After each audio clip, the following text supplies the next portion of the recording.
আমি মাহিপাল।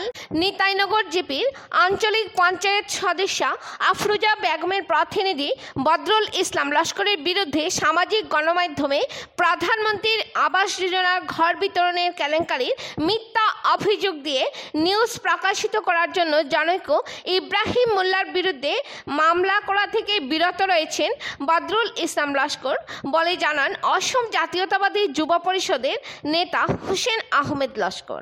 এখানে উল্লেখ্য যে কয়েকদিন পূর্বে নিতাইনগর জিপির জনৈক ইব্রাহিম মোল্লা নামের এক ব্যক্তি নিতাইনগর জিপির প্রাক্তন পঞ্চায়েত সদস্য এবং বর্তমান আঞ্চলিক পঞ্চায়েত সদস্যা আফরোজা বেগমের প্রতিনিধি বদরুল ইসলাম লস্করের বিরুদ্ধে পিএমওয়াই এর ঘর বিতরণের ক্ষেত্রে কেলেঙ্কারির মিথ্যা অভিযোগ এনে সামাজিক গণমাধ্যমে একটি নিউজ প্রকাশিত করেছিলেন।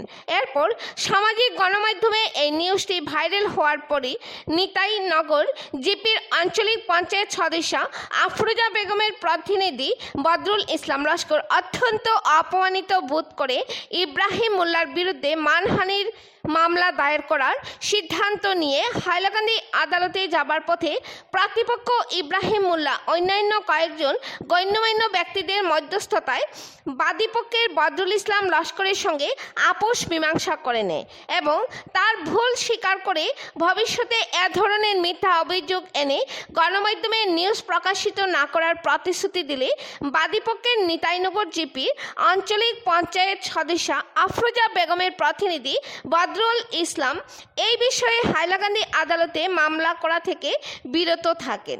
এরপর মঙ্গলবার অসম জাতীয়তাবাদী যুব পরিষদের নেতা হুসেন আহমেদ লস্কর এবং নিতাইনগর জিপির আঞ্চলিক পঞ্চায়েত সদস্যা আফরোজা বেগমের প্রতিনিধি বদরুল ইসলাম লস্কর বিবাদী পক্ষের ইব্রাহিম মোল্লার সঙ্গে তাদের আপোষ মীমাংসা হয়ে যাওয়ার সত্যতার পুষ্টিকরণ করে সন্তোষ প্রকাশ করেন।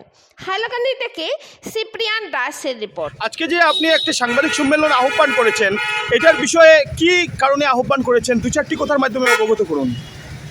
গতকালকে একজন দুজন মানুষের বই একটা বাইট দেওয়া হয়েছিল আমার নিতাইনগর জিপি সেক্রেটারির পক্ষে, আর এপি প্রতিনিধি বদরুল ইসলাম লস্কর ওর বিপক্ষে।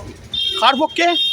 এপি প্রতিনিধি বদরুল ইসলাম লস্কর ওর বিপক্ষে, তাইনোর বিপক্ষে। হ্যাঁ, আর পিএমওয়ের ব্যাপারে বা বাজারের একটা ব্যাপার আছে, এপির বিপক্ষে। হ্যাঁ, এমজিএন রেগার ব্যাপারে। আচ্ছা আচ্ছা। তখন আমরা নিতাইনগর যে জিপির 10-15 জন মানুষ গেছলা এই মানুষটার করে যে কোন এভিডেন্সের উপরে কোন ভিত্তিতে এই মাছগুলো মারলে, তখন হ্যাঁ ভুল স্বীকার পাইছে যে এই ধরনের মন্তব্য আর হে করতো নাই। কে ভুল স্বীকার পাইছে? যে মানুষটা মাতিছিল। মানুষটার নাম কি? নামটা ইব্রাহিম মোল্লা। আচ্ছা, এটা ভুল স্বীকার পাইছে। ইব্রাহিম মোল্লাই তো আপনার নিতাইনগর এপির এগেইনস্টে কোন জায়গায় গেছলা? তাই একটা বাইট দিছিল, প্রেস মিট দিছিল। হ্যাঁ, সেটা আজকে ভুল স্বীকার করছে। আর তারে দিয়ে অন্য একজন মানুষে মাথায় লইছিল, মানে হে নিজে না, তারে অন্য করাইছে, চাবি কাটি অন্য লাগছে। আর এই ধরনের কোনো ওইতো নাই। আর জিপি সেক্রেটারি যে পক্ষে মাতিছিল এই ধরনের হয়ে আর বিপক্ষে ফেরর মারতো নাই, কারণ বদরুল ইসলাম লস্কর যায় তানোর তাই নিজে আইছিল আজকে কৌটো একটা বদরুল ইসলাম লস্কর খে। আচ্ছা, এপি মেম্বার, এপির প্রতিনিধি বদরুল ইসলাম লস্কর তাই নাইছিল একটা মানহানির মামলা করার লাগিয়া। তো আমরা এই জিপির কিছু মানুষে মিলিয়া হইলাম আর বাদে যেটা হয়েছে যে ভুল স্বীকার করছে। আর এখানের লোকাল মানুষ আর 4-5 জনে তারা এটা উপযুক্ত বিচার করে দিবা আত্মবিশ্বাস হিসাবে এটা আমরা কনসিডার করিয়া ওখানেও আজকে শেষ করলাম। আর ভবিষ্যতে যদি এই ধরনের মিথ্যা অভিযোগ উঠিয়া থাকে এইটার বিপক্ষে আমি আসাম জাতীয়তাবাদী যুব ছাত্র পরিষদ বা নিতাইনগর যে মানুষ যেগুলো আছে আমার নিতাইনগর আসাম জাতীয়তাবাদী যুব ছাত্র পরিষদের আঞ্চলিক কমিটি আছে, সবে মিলিয়া যে ধরনের আইনত ব্যবস্থা মানে মীমাংসা ওই যাওয়ায় মানে কেস মামলাতে আর গেছেন না। আজকে তাই কই যাইতে আসলা কেস দেওয়ার? কৌটো। আর এরপরে ডিসির কাছে মেমোরেন্ডাম নাই, মানহানির একটা মামলা করতা কৌটো। আচ্ছা, খাড়ে গেস্টে করাত লাগি তাই গেছলা এই সেক্রেটারি আমির মোল্লা যে মাতিছিল। আমির মোল্লা। আচ্ছা, তাই কিতা করেন? তাই এমনি এই কথা না কিতা সেক্রেটারি হইলানো? বুঝছো না তাই কোনটা? আচ্ছা, কিতা সেক্রেটারি?